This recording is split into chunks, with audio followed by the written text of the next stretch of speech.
我们刚刚特别提到哦，中国垃圾山已经让中国非常的头痛，而且他们最头痛是什么？你不是说我是你的好兄弟吗？你不是说我们的这个情谊非常好吗？结果发现事情，原来俄国默默的把中国当成敌人了吗？这是俄罗斯联邦安全局的文件曝光了。曝光之后就出大事了。对，就你把我当兄弟，我把你当弟兄 ，OK， 貌合神离。为什么会这样讲？因为大家原本想说，哇，普丁跟习近平啊，感情骂金骂嘛，对不对？就没想到内部的机密文件呢，被这 Wall Street Journal 呢直接丢出来之后，大家发现哇，代机大雕，大雕在哪里面？这个单位叫做俄罗斯联邦安全局 ，AKA FSB， 就里面竟然呢把中国在内部的机密文件里面。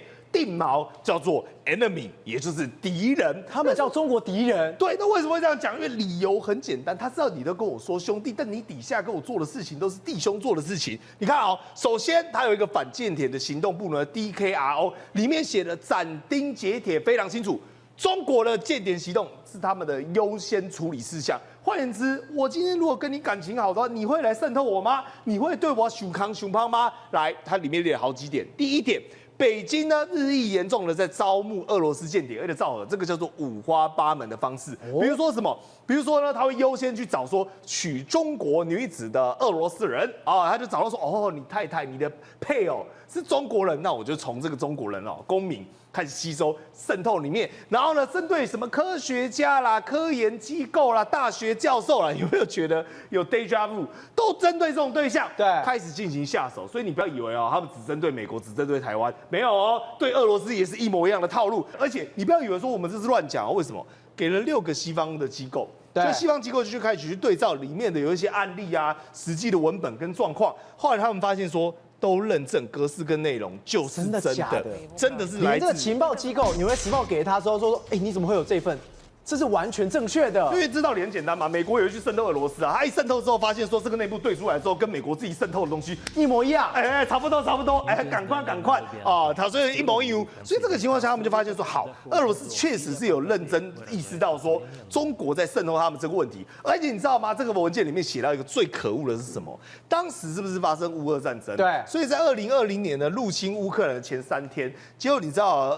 中国人这时候掏开将熊康熊胖，他想要干嘛呢？他说你要打仗了，对不对？你要打仗了，对不对？所以俄罗斯安全局特别批准一个叫协约4，为什么？因为他们掌握到情资，中国人呢想要利用跟乌俄战争的时候呢，大幅度的派间谍来进行干扰，来进行渗透，甚至是呢趁你病要你命，因为我知道呢你前方激战，后方防守就会空洞，趁虚而入，所以开始大幅度的招募了官员、专家。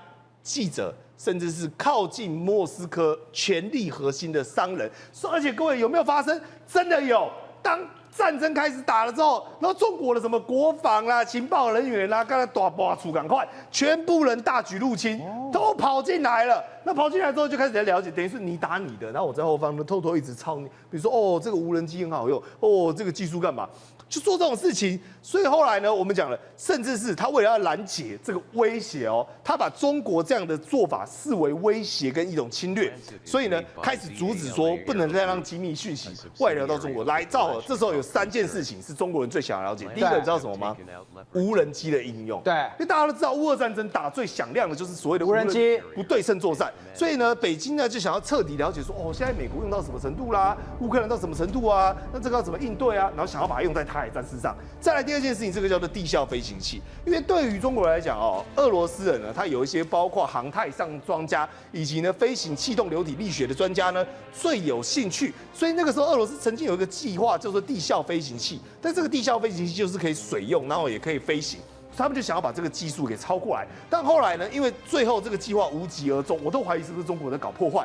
他们就趁着这个机会说：“哦，你这个计划看不下去了，你也没有要弄了，那我就大量的把你的人员招募到我中国来，吸收到我中国来，甚至他们还对另外一个单位有兴趣，这个叫做瓦格纳雇佣兵。”大家连雇佣兵也感兴趣。对，大家知道瓦格纳在乌俄战争呢，以及非洲的各个战场表现非常亮眼，所以中国人想说，哦，这么好用的一个军事单位，我们讲的是不是私人的，我也把它吸收过来。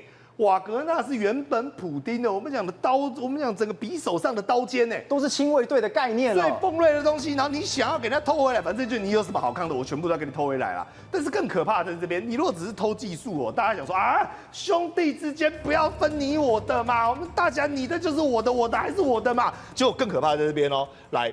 你可以看到，这是他们公布的一个地图，比如说什么伊春啊、巴罗夫斯克，然后但是有一些怪是怪在什么，很像是中国古代。不是由英文翻译过来的，所以他们看到这个时候，俄罗斯人吓傻了。你知道代表什么意思吗？因为以前俄罗斯有一部分的领土是属于中国古代皇朝里面呢，它的域内范围之内，所以代表他们现在主张这些古代中国民族的领域，未来会不会变成是他们把整个军事战略的一个想定以及相关的地理位置研究清楚之后，不排除有发动侵略的可能性。对，所以中国跟俄罗斯有他又说，以前这个是我的地。我谁跟你亲兄弟？对，我的亲兄弟明算账，对不对？弟弟借你的，我改天老哥长大了就把你拿回来，要有这种可能性。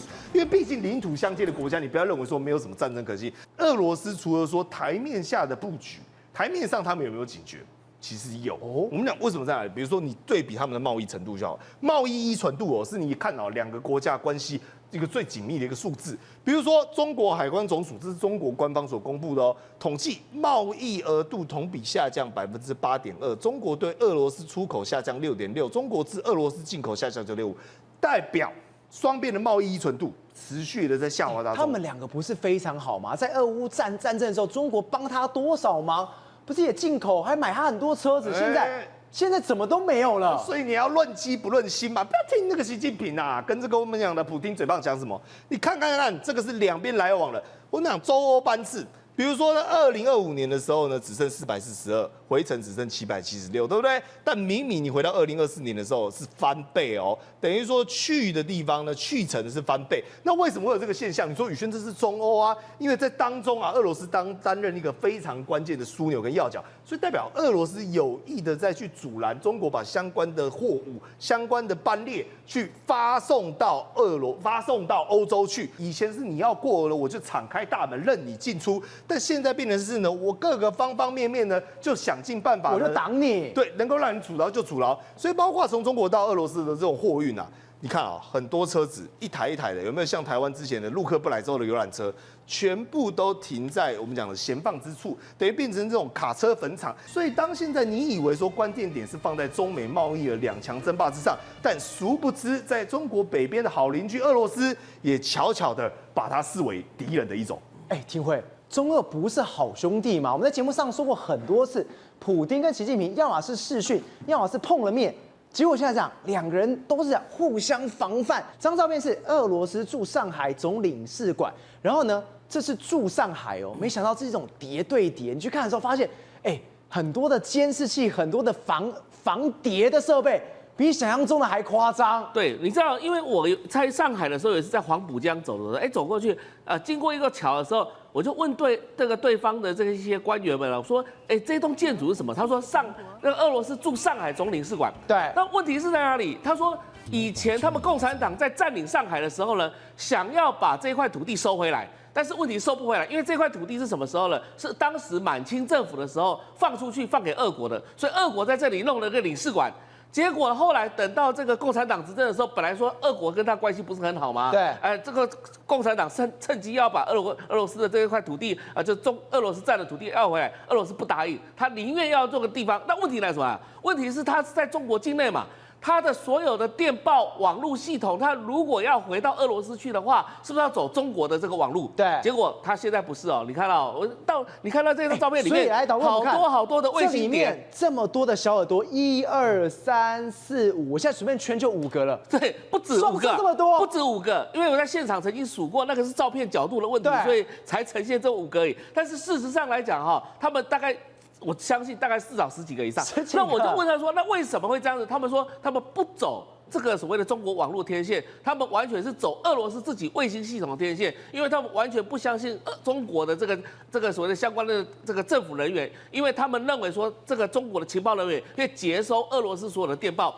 所以你看到俄罗斯做事情其实非常小心的。他虽然表面上跟中国好像buddy buddy，但事实上来讲的话，他把中国视为是潜在的敌人。如果有一天双方翻脸的话，怎么办？就有可能中国会去入侵到俄罗斯，也不一定啊。同样的，你知道在台湾的这个俄罗斯驻台湾的办事处哦，一样的道理，他也不会去把台湾的这相关情报从台湾直接发出去。对，这个电报系统从台湾发出去的话，搞不好就被 CIA 的或者我们的国安局的去接收到了啊。但是他们也不走中国大陆的那个路线。照道理讲啊，如果他成了一中政策来讲，北京大使馆是掌管在台湾的这个办事处的哦。但是问题是他们走日本系统，他们不走中国系统，所以这很好玩哦。他们只要去写电报的话，他们就飞回到日本去，在日本的东京也好，或者在大阪也好，他们的俄罗斯的相关的这个领事馆或是使馆，从那边再发电报到其他地方去。所以显然来讲的话，连俄罗斯在做这些情报工作非常小心，而且把中国视为是敌人。